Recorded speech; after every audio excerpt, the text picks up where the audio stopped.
Hello, friends. I am with you with a new question of percentage, as I promised you that I will teach you new technique, new method. Of course, my sir already taught me these type of questions. ऐसे ही तो होता है ना, मेरे sir ने मुझे सिखाया. My sir taught me. I am going to teach you. फिर आपको जब कॉन्फिडेंस आ जाएगा, then you will teach your juniors, है ना. तो यही होता है, ऐसे ही होता है. तो प्लीज़ चैनल के इसको देखते रहिए. Questions try to understand what is the question. It's a math is not a boring subject, it's a fun. Okay, so now let's solve this question. So what is the question? A chair cost rupees 1600. At what price chair should be sold to get 7.5% profit on it?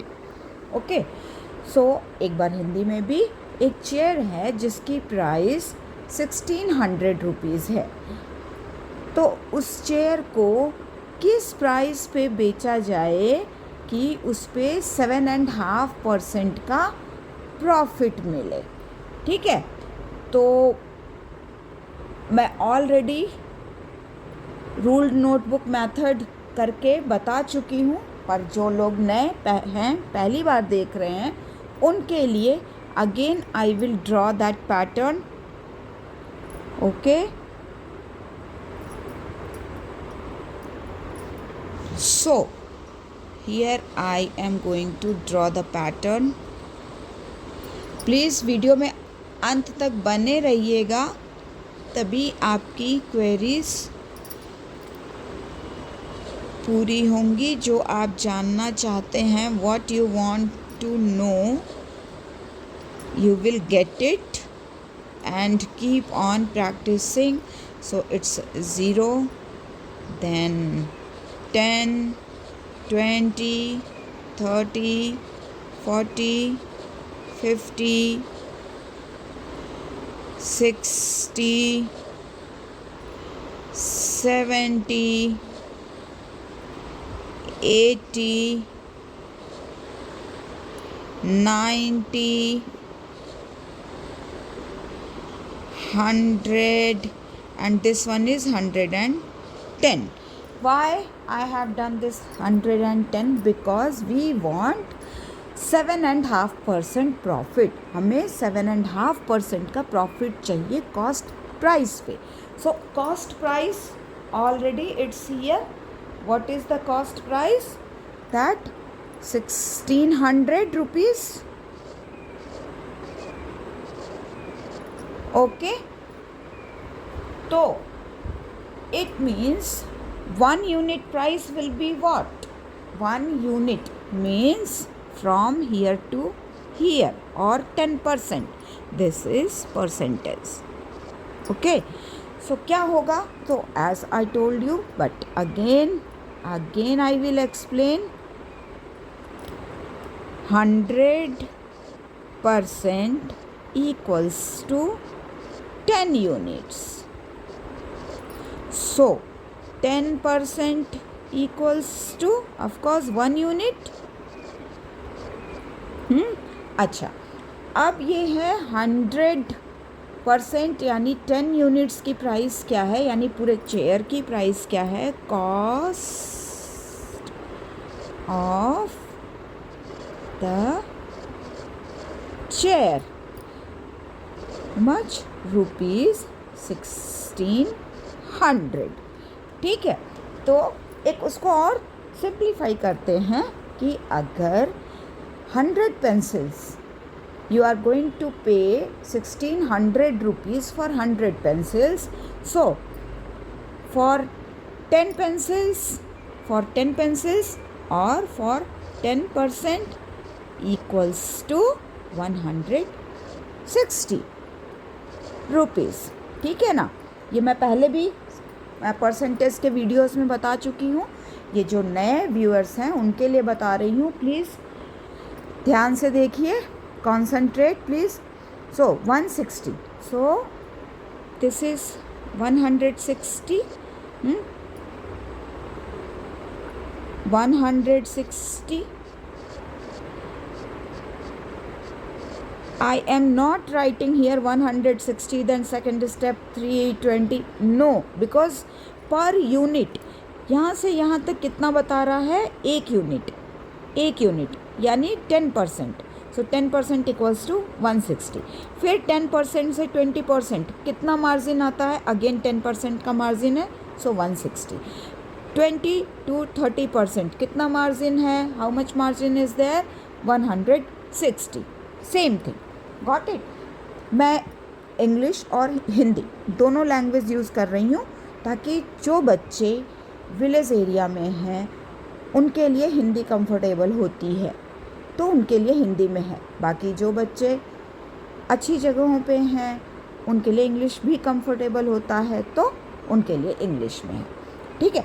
सो 10% का margin है. So that's why I am writing 160, not 160, 320, 480. It's not like that. Okay, got it? चलिए, तो ये जब यहाँ तक same चीज़ जाएगी तो कितना आएगा? 10 times means 1600. It will go on up to here 160. ये आ गया ना 10 का. अगर ये 160 आप 10 टाइम्स इफ़ यू ऐड और 160 into 10 if you do, then what will you get? 1600. ठीक है, ये हो गया. ओके, तो ये तो है. अब हमें चाहिए क्या? 7.5% profit. So 7.5% means what? 7.5% what? 7.5% profit. ठीक है, equals to what? That we don't know.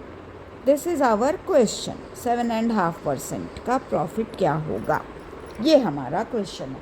तो सिंपल है, 7.5 है तो ये जो हमारे पास ये है, यहाँ से यहाँ तक का जो मार्जिन है कितना है? 10%. मीन्स 100 to 110 कितना का मार्जिन आता है? 10% का. ठीक है. अब what to do? 10% you have to divide in 4 parts. So for 4 parts, चलो we will do it here.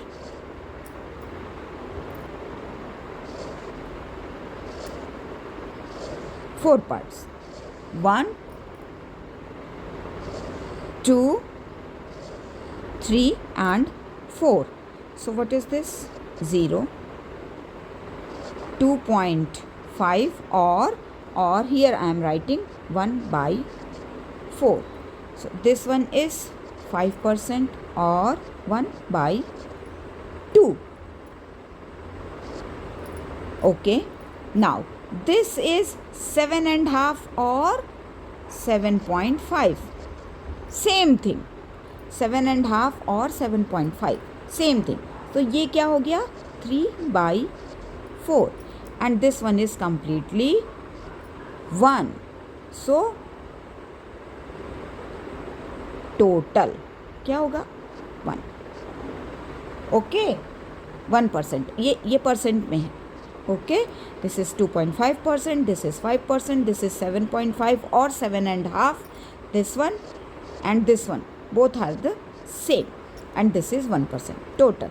So now we have to divide this 160 into 4 parts. So what we have to do? Into 4 parts. ठीक है. So 160 divided by 4. What will you get? 16. Cancel out. 0. 40. Okay. So what are you going to get? Rupees 40. ये हो गया कितना? 1 part. 1 by 4 or 2.5%. Done. What we want? 7.5 or 7.5%. So 3 times rupees 40. So 40 into 3, 120 rupees, है ना? I am explaining you each and everything. But when will you understand the technique? Orally. You will solve these type of questions orally. Okay? I am trying to make you comfortable for these kind of questions. So please go through it. So ये आ गया आपका 120. अब क्या करना है? आपके पास cost price क्या है? CP है 1600 एंड 7.5% कितना आता है? 7 रुपीज़. 7.5% कितना आता है? 120. So 0271. So selling price will be 1720 rupees. If shopkeeper sells at the rate of 1720, he will or she will, that shopkeeper will get 7.5 or 7.5% profit. Then I hope you understood. Okay, please practice math and enjoy math. Thank you.